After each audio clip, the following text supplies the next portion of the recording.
প্রিয় ছাত্রছাত্রীরা, কেমন আছো সবাই? সামনে আমাদের টেট পরীক্ষা চলে এসছে, প্রাইমারি টেট। এবছর কিন্তু পাঠ্যক্রমে বেশ কিছু পরিবর্তন করা হয়েছে। তো কি কি পরিবর্তন করা হয়েছে, কিভাবে সেটাগুলোর উত্তর আমরা করব, আজকের ক্লাসে আমরা সেটার একটা পুরোটা সিনপসিস দেখে নেব। আজকের আমাদের বিষয় বাংলা। আমি সুমন মুখার্জি, রাইস এডুকেশনের সাথে বিগত 13 বছর যুক্ত। আজকে আমরা বাংলা নিয়ে কিভাবে এগোলে আমাদের সাফল্য সহজে আসবে সেটা নিয়ে আলোচনা করব। আমরা চলে যাব সরাসরি ক্লাসে। পাঠ্যক্রম যেটা আমাদের করা হয়েছে সেখানে আমরা যদি ভাগ করি তাহলে কমিশনের নির্দেশ অনুযায়ী আমরা 3 ধরনের প্রশ্ন পাব। প্রথমটা যেটা আমরা পাবো দ্যাট ইজ বোধ পরীক্ষণ। বোধ পরীক্ষণে একটা গদ্য আসবে এবং দ্বিতীয় আরেকটা বোধ পরীক্ষণ আসবে যেখানে আমরা পাবো পদ্য। বিগত বছরের প্রশ্ন যদি আমরা একটু স্টাডি করি তাহলে দেখতে পাবো যে বোধ পরীক্ষণ আগেও এসছে। বিশেষত যখন আমরা বোধ পরীক্ষণ নিয়ে পড়াশুনো করছি, আমরা যদি বোধ পরীক্ষণ কী করে করতে হয় তার ভাবনাটা স্বচ্ছ ধারণা নিয়ে না রাখতে পারি তাহলে কিন্তু উত্তর করা বেশ কঠিন হয়ে পড়তে পারে। তো দেখে নেওয়া যাক কীরকম প্রশ্ন আসার সম্ভাবনা। গদ্যতে আমরা 9টা 8টা বা 7টা প্রশ্ন পেতে পারি, যদিও এক্ষেত্রে স্পেসিফিক কিছু বলে দেওয়ার সুযোগ আমাদের কাছে এখন এসে পৌঁছয়নি। তবু আমরা বলতে পারি যে বিগত বছরের প্রশ্নের রেসপেক্টে আমরা যদি 9টা 8টা বা 7টা এক্সপেক্ট করতে পারি যে গদ্য যে বোধ পরীক্ষণটা দেওয়া হবে সেখান থেকে এরকম প্রশ্ন আসতে পারে। কী ধরনের প্রশ্ন আমরা আসবো বিষয়। বোধ পরীক্ষণ পদ্য যেটা বা স্তবক যেটা দেওয়া হবে সেখান থেকেও একইভাবে 9-এর সাথে রেসপেক্টে 6টা, 8-এর সাথে রেসপেক্টে 7টা বা 7-এর সাথে রেসপেক্টে 8টা। এখানে কমিশন একটা জিনিস আমাদের কাছে একদম স্পষ্ট করে দিয়েছে যে 15 নম্বর ভাষাগত, অর্থাৎ যে ভাষার আমরা পরীক্ষা দিতে চলেছি বাংলা ভাষা, সেই ভাষা থেকে 15 নম্বরের প্রশ্ন আসবে, যেটা ব্যাকরণ ভিত্তিক হতে পারে, যেটা তথ্য ভিত্তিক হতে পারে, যে তথ্য আমাদের কাছে বোধ পরীক্ষণের মধ্যে দেওয়া থাকবে। এছাড়া আরেকটা পার্ট আসবে যেটাকে আমরা পেডাগজি বা কখনো কখনো পেডাগজি বলে থাকি, সেখান থেকে দেওয়া হবে 15 নম্বর। এবার এই পেডাগজির প্রশ্ন কীরকম আসতে পারে সেটা নিয়ে ছেলেমেয়েদের মধ্যে একটা কনফিউশন থাকে অনেক সময়, যে আমাদের কী ধরনের প্রশ্ন উত্তর করতে হবে, কিভাবে আমরা সেগুলোকে পড়বো, আমাদের স্ট্র্যাটেজিক হতে পারে। আমরা দেখে নিই যে প্রশ্নের ধরন কী হবে। আমরা সবাই জানি প্রিভিয়াস ইয়ারের কোশ্চেন যদি আমরা দেখে থাকি বা আগে যদি পরীক্ষা দিয়ে থাকি, আমরা সবাই জানি এখানে বহুদা উত্তর ভিত্তিক প্রশ্ন হয়, অর্থাৎ যেটাকে সংক্ষেপে আমরা নৈর্ব্যক্তিক প্রশ্ন বলি, ইংলিশে বলা হয় এমসিকিউ। অর্থাৎ একাধিক তোমাদের কাছে অপশন থাকবে, তোমাকে সঠিক স্টেটমেন্টের রেসপেক্টে সঠিক অপশনটা খুঁজে বার করতে হবে। এবং প্রত্যেকটার ক্ষেত্রে, অর্থাৎ আগের যে আমি দুটো বললাম বোধ পরীক্ষণ গদ্য, বোধ পরীক্ষণ পদ্য এবং পেডাগজি, প্রত্যেকটার ক্ষেত্রেই কিন্তু একই ধরনের প্রশ্ন আমাদের কাছে এসে পৌঁছচ্ছে। এগোনো যাক। প্রশ্নের প্রকার। বোধ পরীক্ষণ থেকে 2 ধরনের প্রশ্ন আসতে পারে, খুব ইম্পর্টেন্ট। প্রথমটা আসছে তথ্যভিত্তিক। তথ্যভিত্তিক মানে ধরে নেওয়া যাক রামায়ণ নিয়ে একটা প্যারাগ্রাফ বলা রয়েছে। তো রামায়ণ নিয়ে প্যারাগ্রাফ বলা রয়েছে, প্রথম লাইনেই হয়তো বলা রয়েছে রাজা দশরথের বড় পুত্রের নাম রাম। তো প্রশ্ন করা হলো রাজা দশরথের বড় পুত্রের নাম হলো বলে 4টে অপশন আমাকে দিল। তাহলে সেক্ষেত্রে যখন আমরা আনসারটা রামে টিক করছি, দ্যাট মিনস আমরা এটা তথ্যভিত্তিক উদাহরণ পেলাম বা তথ্যভিত্তিক উত্তরকে রাইট করলাম। পরেরটা আসছে ব্যাকরণগত। ব্যাকরণগত কীরকম হতে পারে? ধরে নেওয়া যাক একটা পার্টিকুলার শব্দ, যেমন ধরুন জিজ্ঞাসা। এই জিজ্ঞাসা শব্দের প্রত্যয় বিভাজন করতে দিয়েছে। আমরা জানি প্রত্যয়টা একটু কঠিন হয়ে যায় ব্যাকরণের ক্ষেত্রে, তাই আমি কঠিন উদাহরণটা দিয়েই বোঝানোর চেষ্টা করছি। তো জিজ্ঞাসা শব্দটা কোথাও রয়েছে। লক্ষ্মণ রামকে জিজ্ঞাসা করলেন যে আমাদের কত বছরের বনবাস হয়েছে। তো জিজ্ঞাসাটাকে স্পেসিফিক করে হাইলাইট করে বলা রইল যে এটার প্রত্যয় বিভাজন হবে বলে আমার কাছে 4টে অপশন এলো। তার মধ্যে সঠিক অপশনটাকে চুজ করে নিয়ে আমরা সেটার আনসার রেডি করলাম। তাহলে এটাকে আমরা বলতে পারি ব্যাকরণ ভিত্তিক। ব্যাকরণে আমরা কি কি পড়ব সেগুলো আমরা পরবর্তী অংশে আলোচনা নিশ্চয়ই করব। পেডাগজি থেকে কি প্রশ্ন আসতে পারে? তথ্যভিত্তিক। তথ্যভিত্তিক পেডাগজি বলতে এখানে তো কোনো প্যারাগ্রাফ দেওয়া থাকবে না, ডাইরেক্ট কোশ্চেন করা থাকবে। ডাইরেক্ট কোশ্চেন এইভাবে করা থাকবে, ধরে নেওয়া যাক থর্নডাইকের থিওরি। থর্নডাইকের থিওরির নিচের কোনটি সমর্থন করে না বলে 4টে অপশন। আমরা এখানে নিশ্চয়ই বুঝবো থর্নডাইকের থিওরি কি, পাভলোভের থিওরি কি, গেস্টালের থিওরি কি, এগুলো আমরা নিশ্চয়ই বুঝবো। কিন্তু সেই বোঝার সাথে সাথে আমাদের কিন্তু একটু মনেও রাখতে হবে যে কোনটা এই পার্টিকুলার থিওরিটাকে সমর্থন করছে, কোনটা তাকে সমর্থন করছে না। অর্থাৎ প্রিভিয়াস যে আমরা গ্যাদার্ড জ্ঞান রয়েছে বা প্রিভিয়াস গ্যাদার্ড নলেজ যেটা রয়েছে সেটা দিয়ে যখন আমরা আনসার রেডি করব বা আনসার দেব, সেটাকে আমরা কি বলছি? সেটাকে আমরা বলছি তথ্যভিত্তিক পেডাগজি প্রশ্ন। তার পরের অংশটা ভীষণ জরুরি, বোধমূলক বা বিশ্লেষণাত্মক। বোধমূলক বা বিশ্লেষণাত্মক বিষয়টা কি? বোধমূলক বা বিশ্লেষণাত্মক হলো একটা সিচুয়েশন দিয়ে দেওয়া হবে। যে আপনি শিক্ষক হিসেবে বা শিক্ষিকা হিসেবে ক্লাসে গেলেন, ক্লাসে গিয়ে দেখলেন যে একটি শিক্ষার্থী বা একজন শিক্ষার্থী শুনছে না, তার বিভিন্ন কারণগুলি হলো বা নিচের কোনটি সেই কারণগুলিকে সমর্থন করে না, আপনি কি করবেন? একজন শিক্ষার্থী বুঝতে চাইছে না বা একজন শিক্ষার্থী বুঝতে পারছে না, তখন আপনি কি করবেন? ক্লাসে গিয়ে আপনি যে বিভিন্ন ধরনের টিচিং এইডস, যেটাকে আমরা প্রদীপন বলে থাকি, সেটা নিয়ে যখন আলোচনা করছেন, তখন সবচেয়ে বেশি ইম্পর্টেন্ট যে টিচিং এইড সেটা কি? এই ধরনের যে প্রশ্নগুলো রয়েছে, এই ধরনের প্রশ্নের রেসপেক্টে যে উত্তরগুলো আসে, যেগুলো কিনা আমাদের ভেবে উত্তর দিতে হবে, বুঝতে হবে যে কোনটা এই প্রেক্ষিতে উপযুক্ত, সেটা নিয়ে আমরা একটু চিন্তাভাবনা করব। এগোই। ব্যাকরণের কিছু বিষয় স্পেসিফিক, যদিও কোথাও বলা নেই যে কোনগুলো থেকে প্রশ্ন আসবে, তবে নিশ্চয়ই আমরা কিছু স্পেসিফিক জায়গা তৈরি করতেই পারি। যেহেতু প্রাইমারি টেট, তাই খুব উচ্চতর ব্যাকরণ থেকে প্রশ্ন আসার সম্ভাবনা প্রায় নেই বললেই চলে। একদম বেসিক যে বিষয়গুলো বাংলা ব্যাকরণের রয়েছে: ধ্বনি, বর্ণ, শব্দপদ, দল, বর্ণ বিশ্লেষণ। ধ্বনি, বর্ণ, শব্দপদ, দল। ধ্বনি প্রশ্ন কীরকম আসতে পারে? দু ধরনের প্রশ্ন আসতে পারে। আমরা যদি খুব পিছিয়ে যাই প্রিভিয়াস ইয়ারের কোশ্চেনের রেসপেক্টে, তাহলে দেখতে পাবো একদম ডাইরেক্টলি সংজ্ঞা তুলে দিয়ে পার্টিকুলার একটা শব্দকে অফ করে দিয়ে সেই অফ শব্দটা 4টে অপশন দিয়ে কমিশন জানতে চেয়েছে পরীক্ষার্থীদের কাছে যে এইখানে কোন শব্দটা সঠিক প্রয়োগ করলে বা কোন শব্দটা তুলে দিলে এই সংজ্ঞাটা কমপ্লিট হবে। এই বছর যে সিলেবাস আমাদের কাছে তুলে ধরা হয়েছে বা কমিশন যেটা প্রকাশ করেছে, তাতে কিন্তু এই ধরনের প্রশ্ন আসার সম্ভাবনা কমে গেছে। নেই একেবারে বলা যায় না, তবে কমে গেছে। তাহলে এখানে আমাদের নির্ণয়ে যেটা করতে হবে সেই পার্ট থেকেই তুলতে হবে। এরম করতে পারে, একটা শব্দ তুলে দিয়ে এর মধ্যে স্পর্শ বর্ণ হলো বলে 4টে অপশন। আমরা সবাই জানি ব্যঞ্জন বর্ণের প্রথম 25টি বর্ণকে স্পর্শ বর্ণ বলা হয়। তাহলে ধ্বনি কাকে বলে আমরা জানলাম, বর্ণ কাকে বলে আমরা জানলাম, শব্দ কাকে বলে, ধ্বনি কাকে বলে বাকযন্ত্রের স্বল্পতম প্রয়াসে উচ্চারিত শ্রুতিযোগ্য যা কিছু তা হলো ধ্বনি। ধ্বনির লিখিত রূপকে আমরা বর্ণ বলি। বর্ণে যদি আমরা সেগ্রিগেশন করি তাহলে দুটো ভাগে আমরা পাবো, একটা স্বরবর্ণ, একটা ব্যঞ্জন বর্ণ। ব্যঞ্জন বর্ণের নানা ধরনের বর্ণ হয়, স্বরবর্ণের আবার নানা ধরনের বর্ণ হয়। তাহলে যখনই আমাদের কাছে একটা প্যারাগ্রাফ বা একটা স্তবক, একটা অনুচ্ছেদ বা একটা স্তবক দিয়ে দেওয়া হচ্ছে, তাহলে যে কোনো শব্দ তুলে সেখান থেকে কিন্তু আমাকে প্রশ্ন করতে পারে যে এই শব্দে অমুক বর্ণ হলো, এই শব্দে মূর্ধন্য বর্ণ হলো, এই শব্দে দন্তবর্ণ হলো, এই শব্দে মৌলিক স্বর হলো, এইভাবে কিন্তু প্রশ্ন আসার সম্ভাবনা রয়েছে। তাই আমরা যদি খুব ওভারঅল পড়ে চলে যাই তাহলে কিন্তু খুব খুঁটিনাটি প্রশ্ন যদি করা হয় উত্তর দেওয়া বেশ কঠিন হয়ে যেতে পারে। তাই আমার সাজেশন ছাত্রছাত্রীদের প্রতি, যখন তোমরা পড়াশুনো করবে তখন পুঙ্খানুপুঙ্খ বিষয় কিন্তু মনে রাখা খুব প্রয়োজন। কারণ ব্যাকরণের যে প্রথম 3টে বা 4টে বিষয় রয়েছে, এগুলো যদি খুব ভালো করে আমরা না জানি তাহলে কিন্তু সমস্যা হতে পারে পরীক্ষার হলে। দল, দল কাকে বলে? ইংলিশে আমরা এটাকে বলে থাকি সিলেবল, বাংলায় আরেকটা নাম রয়েছে, দ্যাট ইজ অক্ষর। এই দল বা অক্ষর অর্থাৎ শব্দের যতটা অংশ আমরা একক প্রয়াসে উচ্চারণ করতে পারি।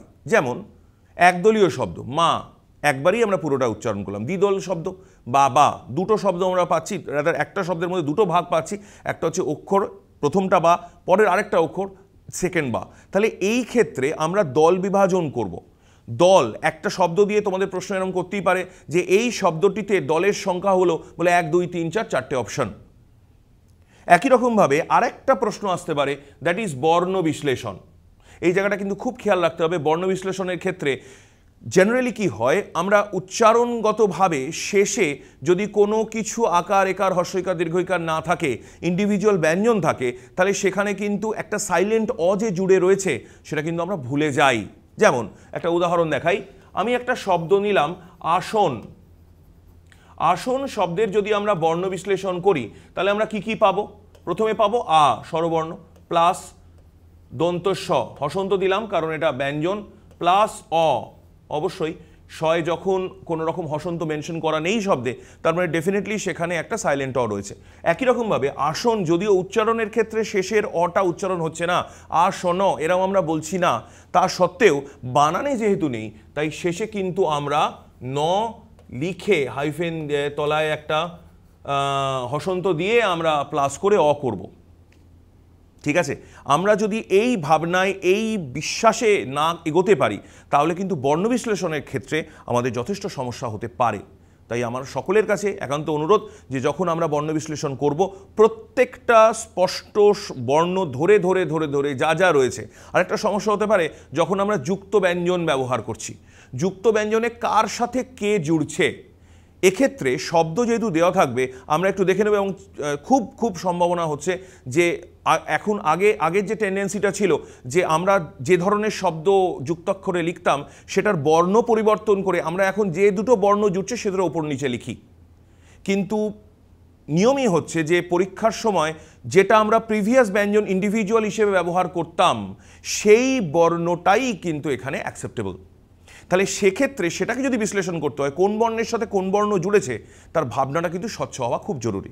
এক্ষেত্রে ছোট্ট একটা টিপস আমি তোমাদের দেব, যখন আমরা যুক্ত ব্যঞ্জন পাচ্ছি অবশ্যই সেটা ব্যঞ্জন হবে, তাই যুক্ত ব্যঞ্জনের প্রথম বর্ণের তলায় নিশ্চয়ই আমরা হসন্ত দেব। কিন্তু পদ পরিচয় আমরা যদি প্রিভিয়াস ইয়ারের কোশ্চেন একটু ফলো করি তাহলে দেখব যে পদের যত রকম বিভাজন হতে পারে আমরা যদি ভাগ করি দুটো ভাগ হয়, একটা নামপদ ক্রিয়াপদ, নামপদের আবার চারটে ভাগ হয়, বিশেষ্য বিশেষণ সর্বনাম এবং অব্যয়, প্রত্যেকটার আবার আরও অনেক ভাগ হয়, বিশ্লেষণ যদি করি অনেক বড় হয়ে যাবে, কিন্তু আমাদের প্রত্যেকটা ইন্ডিভিজুয়াল ধরে ধরে পড়তে হবে। আমি জানি সবাই তোমরা প্রিভিয়াস ইয়ারের কোশ্চেন আগের বিগত বছরগুলোর প্রশ্ন তোমরা দেখেছো, সেখানে কিন্তু অব্যয় থেকে প্রশ্ন এসছে, বিশেষ্য থেকে প্রশ্ন এসছে, সর্বনাম থেকে প্রশ্ন এসছে এবং একদম কোর লেভেলে প্রশ্ন এসছে। অর্থাৎ আমার যদি পুরো কনসেপ্ট ক্লিয়ার না থাকে তাহলে নামানো কিন্তু বেশ মুশকিল হয়ে যাবে।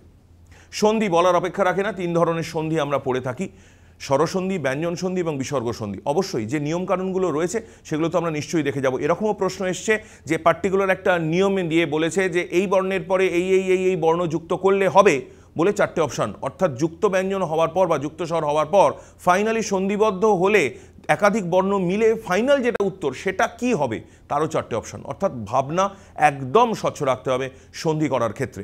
এক্ষেত্রে আমি আরেকটা জিনিসও বলবো যে সন্ধির ক্ষেত্রে যেগুলো আমাদের ব্যতিক্রম, যেগুলোকে আমরা নিপাতনে বলি বা খাঁটি বাংলা সন্ধি যেগুলো রয়েছে, যেগুলো গতানুগতিক নিয়মের অনুসারে হয় না, সেগুলো কিন্তু আমরা একটু ভালো করে দেখে যাব। এক্ষেত্রে আমার সাজেশন হচ্ছে যে কোনো মাধ্যমিক স্ট্যান্ডার্ডের যে ব্যাকরণ বই রয়েছে সেগুলোকে কিন্তু আমরা আমাদের গাইড হিসেবে নিশ্চয়ই পছন্দ করে নিতে পারি। সমাসের ক্ষেত্রেও তাই, তবে সমাসটা সন্ধির থেকে তুলনামূলকভাবে একটু কঠিন, তাই আমরা এক্সপেক্ট করতে পারি যে সন্ধি এবং সমাসের মধ্যে যদি আমরা প্রায়োরিটি ধরি তাহলে অবশ্যই সন্ধিটা বেশি ইম্পর্টেন্ট, তবে আমি বলবো যে সমাসটাও কিন্তু করে যাওয়া প্রয়োজন রয়েছে। বাক্যবাচ্য, এটা বেশ সম্ভাবনা রয়েছে আসার। বাক্যবাচ্যের সম্ভাবনাটা বলি এরকম যে তোমাকে একটা সেন্টেন্স তুলে দিয়ে বললো এটি হলো বলে 4 রকমের বাক্যের উদাহরণ, অর্থগত এবং গঠনগত। গঠনগত দিলে খুবই সোজা, সরল, জটিল এবং যৌগিক। অর্থগত দিলে অনেক রকম নির্দেশক, প্রশ্নবোধক, বিস্ময়সূচক, অনুজ্ঞাবাচক নানা রকমের হয়। যে কোনো ব্যাকরণ বইয়ে খুব ডিটেলে করে দেওয়া থাকে। আমি বারবার বলছি সংজ্ঞা তো অবশ্যই মুখস্থ করবে, তার সাথে সাথে অবশ্যই একটা করে উদাহরণ কিন্তু তৈরি করে যেতে হবে, কারণ উদাহরণ জানা থাকলে সংজ্ঞাটা যদি মনে নাও থাকে উদাহরণের বৈশিষ্ট্য আমাকে সংজ্ঞায় পৌঁছে দিতে সাহায্য করবে। কারক বিভক্তি খুব জরুরি একটা বিষয়। কারক বিভক্তি কিন্তু বেশ কিছু ক্ষেত্রে আমি বলবো যে ব্যাকরণে যতগুলো বাংলায় আমরা বিষয় পড়ি অন্যতম সোজা, কিন্তু কারক বিভক্তির এমন কিছু প্রশ্ন আছে যেটা খুব কনফিউজিং, এটাও হতে পারে ওটাও হতে পারে। একটা আমি উদাহরণ দেখাবো এক্ষেত্রে। উদাহরণটা এরকম আমরা নিই, তুমি যুদ্ধে বাধা দিও না, তুমি যুদ্ধে বাধা দিও না, আন্ডারলাইন করা আছে তুমি। স্বাভাবিকভাবেই এক ঝলক দেখে এটা মনে হতে পারে আরে তুমি যুদ্ধে বাধা দিও না তো একদম সোজা স্যার কর্তৃকারক হবে। একদম নয়, এটা কর্তৃকারক হবে না, এটা অনুজ্ঞাবাচক বাক্য। অনুজ্ঞাবাচক বাক্য কাকে বলে? যে বাক্যে কোনো কাজ করতে বলা হয়। তাহলে যে বাক্যে কাজ করতে বলা হচ্ছে অবশ্যই কাজ করতে যখন বলা হচ্ছে যাকে বলা হচ্ছে সে এখনো কাজটা সম্পাদন করেনি। যেহেতু সে কাজ সম্পাদন এখনো করে উঠতে পারেনি তার মানে ডেফিনেটলি সে কর্তা নয়। তাহলে এই বাক্যের কর্তাকে আমরা এখানে ছোট্ট একটা নোট নিয়ে রাখবো, একটু মনে রাখবো যে অনুজ্ঞাবাচক বাক্যে উহ্য কর্তা হয়। তাহলে যাকে আমার আপাত দৃষ্টিতে কর্তা বলে মনে হচ্ছে সে কিন্তু কর্তা নয়, সে হলো কর্ম, সে হলো কর্ম। এবার স্বাভাবিকভাবেই কর্ম যদি হয় তাহলে স্যার বাধাটা কি হবে? বাধাটাও কর্ম, দুটোই কর্ম। এটা দ্বিকর্মের উদাহরণ। এবারে এর মধ্যে এরকমও প্রশ্ন এসছে কোনটা মুখ্য কর্ম কোনটা গৌণ কর্ম, প্রিভিয়াস এটাও কোশ্চেন আছে। কোনটা মুখ্য কর্ম কোনটা গৌণ কর্ম, বেশ কিছু ক্ষেত্রে এরকম একটা ধারণা আমাদের কাছে আসে যে যদি প্রাণীবাচক হয় তাহলে গৌণ কর্ম, যদি অপ্রাণীবাচক হয় তাহলে মুখ্য কর্ম। সবসময় কিন্তু এটা প্রযোজ্য নয়, সবসময় এটা প্রযোজ্য নয়। তাই আমরা মনে রাখবো মুখ্য কর্ম বা গৌণ কর্ম বুঝতে গেলে কি করতে হবে? কি আর কাকে দিয়ে প্রশ্ন করতে হবে। কি আর কাকে, কি দিয়ে প্রশ্ন করলে আমরা পাবো মুখ্য কর্ম, আর কাকে দিয়ে প্রশ্ন করলে আমরা পাবো গৌণ কর্ম। আমি আশা রাখি যে আমরা যদি কারক বিভক্তির এই ছোট ছোট ট্রিকগুলো একটু মনে রাখতে পারি তাহলে অনায়াসে কারক বিভক্তির পার্টে কিন্তু আমরা যথেষ্ট নম্বর স্কোর করতে পারবো। এগোনো যাক। শব্দভাণ্ডার রয়েছে। শব্দভাণ্ডার মানে হচ্ছে আমরা সবাই জানি ইংলিশে ভোকাবুলারি বলে, বাংলায় শব্দভাণ্ডার। নানা ধরনের বিষয় আমরা একসাথে করে পড়ছি, অর্থাৎ নানা ধরনের শব্দকে আমরা চিনছি, জানছি। খুব সম্ভাবনা হচ্ছে আমি যদি শব্দভাণ্ডারে খুব একটা যাই হোক করে একটা দেখাই, হ্যাঁ, তো শব্দভাণ্ডারে মোটামুটি এইরকম একটা ভাগ দেখা যায় যেখানে 25%, 8% আর 67% শব্দ রয়েছে। 25% শব্দ কি রয়েছে? তৎসম এবং অর্ধ তৎসম। 8% রয়েছে দেশি এবং আগন্তুক, এবং 67% শব্দ রয়েছে তদ্ভব শব্দ। তো স্বাভাবিকভাবেই প্রশ্ন বেশি আসার সম্ভাবনা কোথা থেকে? ঠিক, একদম ঠিক, তোমরা যা ভাবছো তাই, দ্যাট ইজ তদ্ভব শব্দ থেকে। তাই তদ্ভব শব্দটা কিন্তু আমরা খুব ভালো করে রেডি করব। যে কোনো, আবারও বলি, যে কোনো 9-10-এর ব্যাকরণ বই আমরা খুলবো, সেখানে শব্দভাণ্ডার একটা চ্যাপ্টার করে দেওয়া থাকে, একটু গো থ্রু করবো, ভালো করে একটু দেখব, এবং অবশ্যই বেশ কিছু ইনফরমেশন যেগুলো আমাদের চর্চার মাধ্যমে মনে থাকবে সেগুলো নিশ্চিতভাবে আমি আশা রাখি যে পরীক্ষার আগে তোমরা চর্চা করে যাবে। বাগধারা প্রবাদ প্রবচন বলার অপেক্ষা রাখে না। বাগধারা বা প্রবাদ প্রবচন এটা পুরোটাই মুখস্থ ভিত্তিক। আমরা যদি ভালো করে মুখস্থ করতে পারি তাহলে ওয়েল অ্যান্ড গুড, কোনো অসুবিধা নেই। খেয়াল রাখতে হবে যে বাগধারা বা প্রবাদ প্রবচনের অর্থগত যে ডিফারেন্সগুলো থাকে, কাছাকাছি অনেক সময় এরকম বাগধারা প্রবাদ প্রবচন থাকে, সেই অর্থগত ডিফারেন্সগুলো যেন আমি বুঝতে পারি, যেন ফিল করতে পারি, এবং পরীক্ষার হলে গিয়ে যেন কোনোভাবেই কনফিউজড না হয়ে যাই। সমচয়িত ভিন্নার্থক শব্দও কিন্তু অর্থগতভাবে বেশ কিছু ডিফারেন্স তৈরি করে দেয়। যদি খুব ভালো করে মনে না থাকে, আমার দুটো অর্থই হয়তো মনে আছে, কিন্তু যেটার সাথে যে অর্থটা যাবে না আমি সেটার সাথে সেই অর্থটা যোগ করে ফেললাম, তাহলে কিন্তু ভুল হয়ে যাবে। তাই ভীষণ ভীষণ ভীষণ অনুশীলন করা অবশ্য প্রয়োজন। এবার আসা যাক পেডাগগির কিছু বিষয়। আমি জানি এত কম সময়ে পেডাগগিকে আয়ত্ত করাটা একটু কঠিন, কিন্তু বিশ্বাস মানুষকে না সাফল্য এনে দেয় সহজে। তাই আমি বলবো পেডাগগি যখন আমরা পড়ব খুব মাথা ঠান্ডা করে বুঝে বুঝে পড়ব, তাহলে দেখবে অনায়াসে পেডাগগিক্যাল প্রশ্ন তোমরা আনসার করতে পারবে। এখানে দেখে নিই কী কী আমাদের পড়তে হবে, বেসিক কী কী পড়তে হবে। শিখন ও গ্রহণ দক্ষতা। তোমরা সবাই, আমি বলবো যে সবাই তোমরা well educated as well as তোমরা একদম মানে টেকনিক্যালি সাউন্ড যাকে বলে, সবাই জানো যে কোন কোনগুলো থেকে এই ধরনের প্রশ্ন আসতে পারে। বিএড করেছো, ডিএলএড করেছো, বা আদার্স যে আমাদের টেকনিক্যাল পড়াশুনো করতে হয় সেগুলো সব তোমরা করে এসছো। তাই স্বাভাবিকভাবেই এগুলো কোথায় পাওয়া যাবে এ আর আমার বলার অপেক্ষা রাখে না।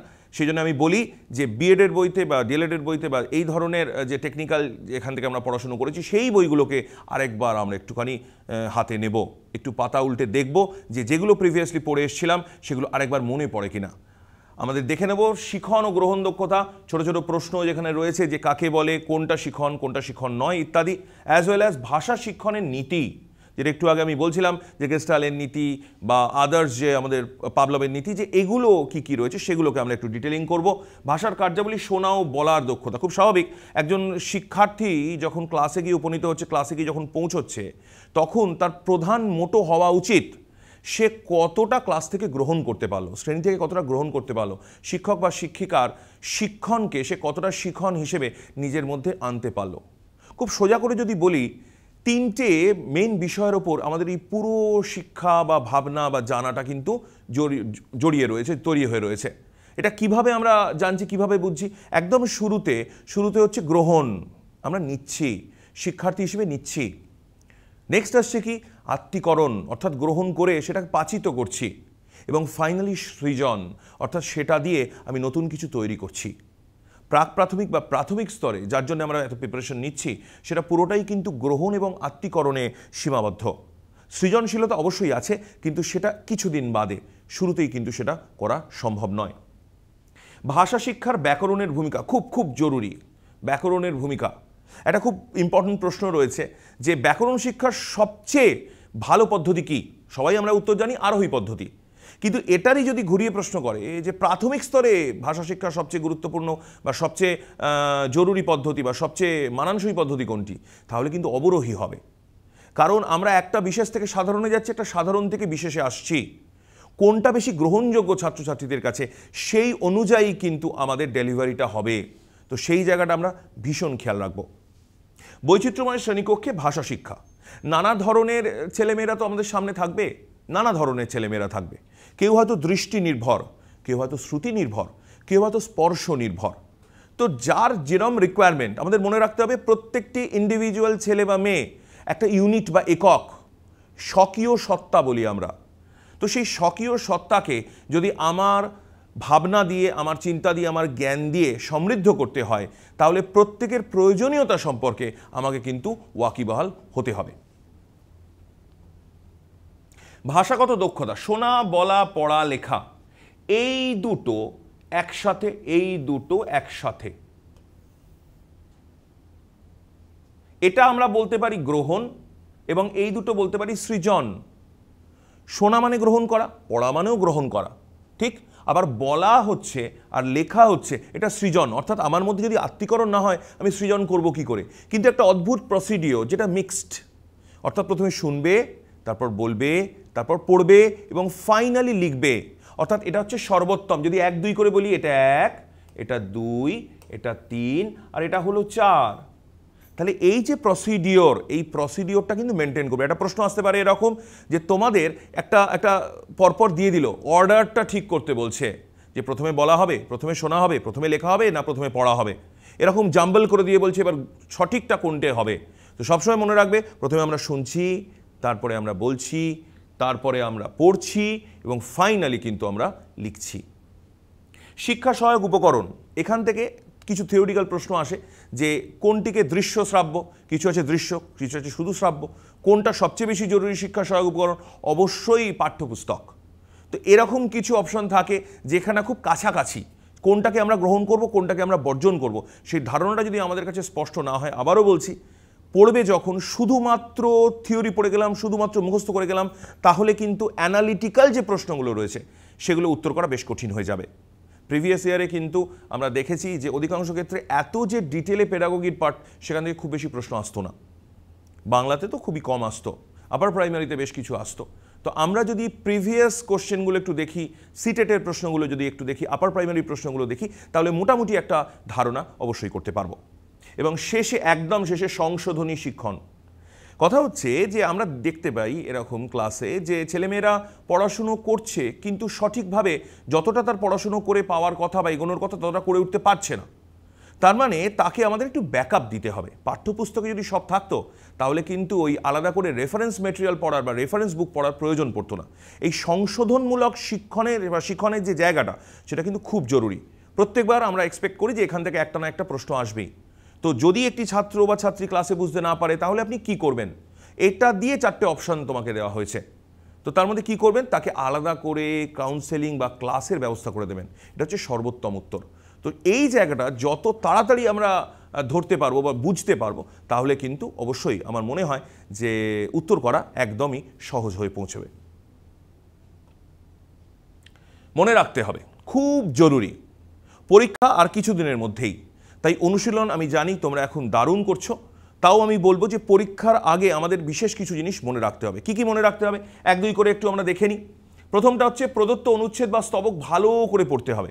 আমি একটা প্রশ্ন দেখছিলাম, সেখানে অসমাপিকা ক্রিয়া বার করতে দিয়েছে। অসমাপিকা ক্রিয়া, এই বাক্যটিতে অসমাপিকা ক্রিয়ার সংখ্যা হলো, অসমাপিকা ক্রিয়া এমনভাবে রয়েছে খুঁজেই পাওয়া যাবে না যে কটা আছে।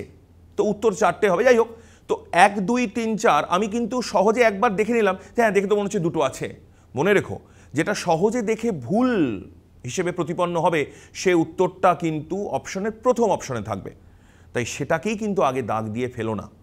যে টেক্সটটা তোমাদের দেওয়া হবে, সেটা অনুচ্ছেদ হোক, স্তবক হোক, ভালো করে পড়বে, ভালো করে পড়বে, পড়ে একদম পয়েন্ট আউট করবে, স্যাঙ্গুইন হবে যে হ্যাঁ এইটাই আনসার হবে। তারপরে কিন্তু আমরা উত্তরপত্রে দাগ দেব। ব্যাকরণের সংজ্ঞা এবং উদাহরণ একই সাথে পড়তে হবে, যেটা একটু আগে আমি বলছিলাম। শুধু সংজ্ঞা পড়লাম, উদাহরণ মনে নেই, উদাহরণ জানলাম, সংজ্ঞাটা ঠিক মতন এখনো মনে পড়ছে না, এটা কিন্তু কার্যকর হবে না একদম। দুটোকে কিন্তু আমাদের ক্লাব করতে হবে, সংজ্ঞাও রয়েছে অ্যাজ ওয়েল অ্যাজ তার সাথে উদাহরণও রয়েছে। আশ্রয় স্থানভাগী বর্ণ নিচের কোনটি? আমি জানি না যে অযোগ বাহু বর্ণকেই আশ্রয় স্থানভাগী বর্ণ বলা হয়। তাহলে এই যে সংযোগটা আমি তৈরি করতে পারলাম না, জানা প্রশ্ন ছেড়ে এলাম, এটা যেন কখনো কখনো না হয়। প্রশ্ন ভালো করে পড়ে তবেই উত্তর করতে হবে। এইমাত্র বললাম পেডাগোগিক প্রশ্ন ইতিবাচক সমাধান ভিত্তিক হতে হবে। ইতিবাচক সমাধান ভিত্তিক আপনি কি করতে পারেন ছাত্রছাত্রী যদি ক্লাসে পড়ানো শোনে, হয়তো এরকম রয়েছে যে ছাত্রছাত্রীকে বকাবকি করবেন, শাস্তি দেবেন, উত্তর কিন্তু সেটা বারবার বলছি হবে না। বাস্তবিক কি হচ্ছে না হচ্ছে এটা কিন্তু বিষয় নয়, বিষয় হচ্ছে যে ইতিবাচক সমাধান, অর্থাৎ যাতে ছাত্র বা ছাত্রীটি পড়া বা শিখন বিমুখ না হয়, সে যেন সঠিকভাবে শেখে, শেখার আগ্রহ তৈরি করে, এবং তার জন্য যে ব্যাকআপটা প্রয়োজন সেটা সব সময় ইতিবাচক হওয়াটাই কাম্য। প্রশ্নের উত্তর অনেক সময় পর্যায়ভিত্তিক পৃথক হয়, পর্যায়ভিত্তিক পৃথক হয়। প্রশ্নের উত্তর অনেক সময় পর্যায়ভিত্তিক পৃথক হয় মানে এক এক ধরনের প্রশ্নে এক এক রকম উত্তর আসতে পারে।